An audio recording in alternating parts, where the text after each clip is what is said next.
Se nós tivermos uma função f de x inversível e diferenciável com uma inversa igual a g de x, então é possível afirmar que a derivada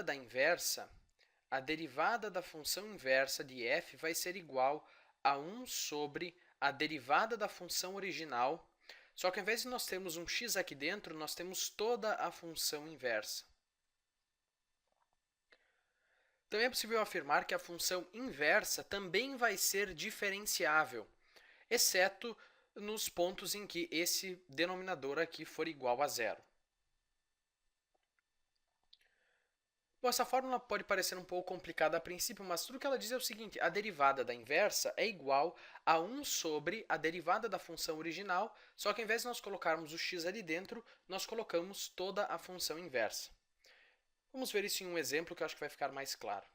Então, por exemplo, a função f de x igual a x ao quadrado mais 1 com x maior ou igual a zero. Essa função é inversível e a inversa dela é igual a raiz quadrada de x menos 1.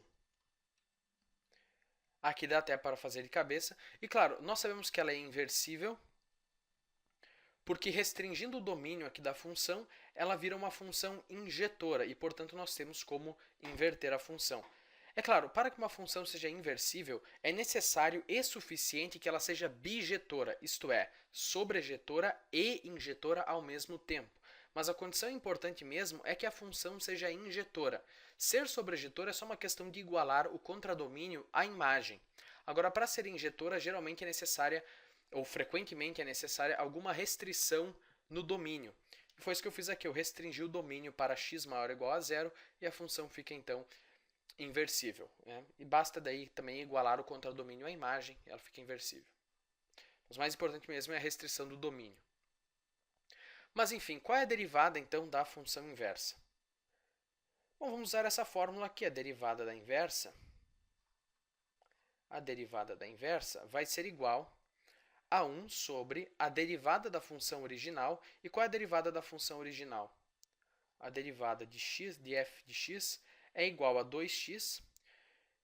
Então, é igual a 1 sobre a derivada da função original, só que ao invés de nós colocarmos o x aqui dentro, nós colocamos toda a função inversa.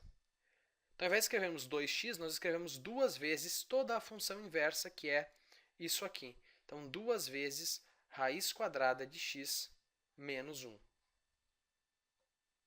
Aliás, aqui eu me confundi. A inversa, na verdade, é raiz quadrada de x menos 1, tudo dentro da raiz. Então, mas isso não muda muito, é só corrigir aqui. Então, é 2 vezes x, só que ao invés de escrever o x, eu escrevo toda a função inversa. Isso vai ser igual, então, a 1 sobre 2 vezes a raiz quadrada de x menos 1, ou ainda 1 meio vezes x menos 1 na menos 1 meio. Então, essa é a derivada da inversa. Mas nós temos como concluir isso aqui derivando diretamente. Nós temos que ter o mesmo resultado. Então, se nós derivarmos diretamente isso aqui, nós temos que ter o mesmo resultado. Então, a derivada em relação a x de raiz quadrada de x menos 1, que é a mesma coisa que x menos 1 na 1 meio, tem que ser igual a isso aqui, caso contrário, a nossa fórmula não é verdadeira. Então, nós sabemos que essa derivada aqui pode ser determinada com a regra da cadeia. Pegamos a derivada da parte de dentro, que é 1, e multiplicamos pela derivada da função como um todo. Então, 1 meio vezes x na menos 1 na menos 1 meio. O expoente desce multiplicando, tira 1 do expoente. Isso fica igual a 1 meio vezes x menos 1 na menos 1 meio. Então, é o mesmo resultado. Esse exemplo aqui foi só para tentar esclarecer um pouco o funcionamento dessa fórmula. Então, é só colocar a derivada da função original, só que ao invés do x, nós colocamos toda a função inversa. Foi o que nós fizemos aqui. Bom, agora vamos tentar entender por que essa fórmula faz sentido geometricamente. Eu não vou dar nenhuma demonstração formal nesse vídeo, é só uma questão de tentar entender mesmo. Então, aqui eu tenho o gráfico de uma função y igual a f de x, e aqui eu tenho o gráfico de uma função que é a inversa. Então é a função inversa de f de x, que eu também vou chamar de g de x. G de x. Nós sabemos que os gráficos de funções inversas são reflexos, na verdade, ao longo da reta y igual a x, que é a bissetriz dos quadrantes ímpares. Então, é só pegar um gráfico e refletir ao longo dessa reta e eu vou ter o gráfico da função inversa. Bom, isso acontece também com as retas tangentes aos gráficos. As retas tangentes ao gráfico da função inversa nada mais são do que o reflexo de todas as retas tangentes ao gráfico da função original em relação a essa reta y igual a x. Nós podemos dizer que é o espelho que forma o gráfico da função inversa. Então, eu tenho aqui uma ilustração disso. Eu tenho aqui um ponto e o seu ponto correspondente na função inversa, então são pontos que são simétricos em relação a essa reta, y igual a x, ao nosso espelho, e tenho ali as retas tangentes nesses pontos. Essas retas tangentes também são reflexos uma da outra em relação a esse nosso espelho y igual a x. E claro, só para dar nomes aos bois aqui, se esse ponto no gráfico da função f de x é o ponto AB, esse ponto aqui é o ponto AB, que também pode ser escrito como AF de A, esse ponto aqui, que é o seu reflexo em relação à reta y igual a x, vai ser o ponto BA.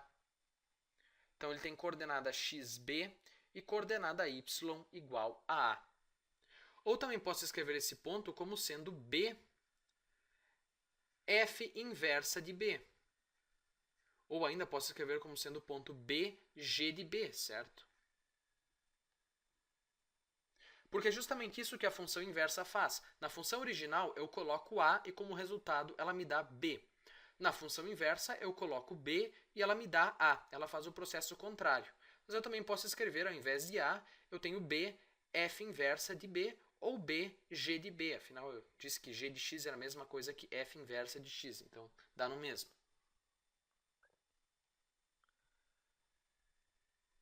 Bom, qual é a inclinação dessa reta tangente aqui? Vamos dizer que a inclinação é m.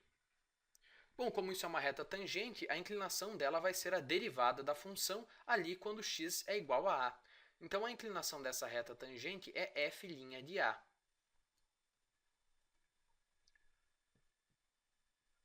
Agora, qual é a inclinação dessa reta tangente aqui no gráfico da função inversa? Bom, lembre-se do que eu falei antes. Essa reta tangente e essa reta tangente aqui são um reflexo uma da outra em relação à reta y igual a x. Isso significa que essas retas tangentes representam gráficos de funções inversas também. E nós sabemos lá das funções do primeiro grau, lá do início do estudo de funções e funções inversas, que se nós temos duas retas que representam funções inversas, a inclinação de uma vai ser o recíproco da inclinação da outra. Então, se essa reta tem uma inclinação m, essa reta aqui vai ter uma inclinação 1 sobre m. 1 sobre m, porque elas representam gráficos de funções inversas. Isso que é crucial entender aqui. Não só as funções em si são inversas, mas as suas retas tangentes em pontos correspondentes também representam funções inversas, porque uma também é o reflexo da outra em relação à reta y igual a x. Agora, o que é essa inclinação 1 sobre m? É a inclinação da reta tangente ali quando x é igual a b no gráfico da função inversa. Isto é simplesmente a derivada da função inversa naquele ponto. Então, 1 sobre m, na verdade, é igual à derivada da função inversa. É igual à derivada da função inversa, ou seja, g' ali quando x é igual a b. Então, é g' de b. Agora, nós podemos desenvolver isso aqui. Vamos apagar isso aqui em cima. Então, g' de b é igual a 1 sobre m. E nós sabemos que isso é igual a 1 sobre f' de a. Afinal, m é igual a f' de a, então só substituir ali. Agora, o que é o a? Bom, o a nós vimos aqui é a mesma coisa que g de b. É o valor que eu obtenho colocando b dentro da função inversa. Eu vou ter o a. Então, a nada mais é do que g de b. Então, isso aqui é igual a 1 sobre f' de, ao invés de escrever A, eu vou escrever simplesmente g de B. Certo? Porque A é igual a g de B. Eu coloco B dentro da função inversa e eu vou ter o valor A. Então, é a mesma coisa. Então, aqui nós temos o nosso resultado. A derivada da função inversa, quando x é igual a b, é igual a 1 sobre a derivada da função original, só que ao invés de colocar aqui simplesmente b, eu coloco toda a função inversa calculada quando x vale b. E generalizando isso aqui para qualquer valor x, e não apenas para x igual a b, nós podemos escrever que a derivada da função inversa é igual a 1 sobre a derivada da função original, só que ao invés de x, nós colocamos a função inversa ali no valor, calculada ali no valor x. Ou nós ainda podemos escrever, ao invés de usar essa notação g de x, usar a notação de função inversa mesmo.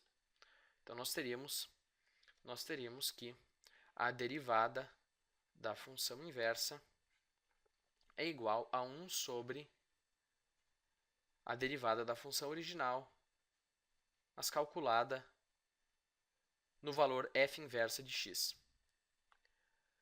Então, eu espero que você tenha entendido por que isso aqui é pelo menos plausível geometricamente.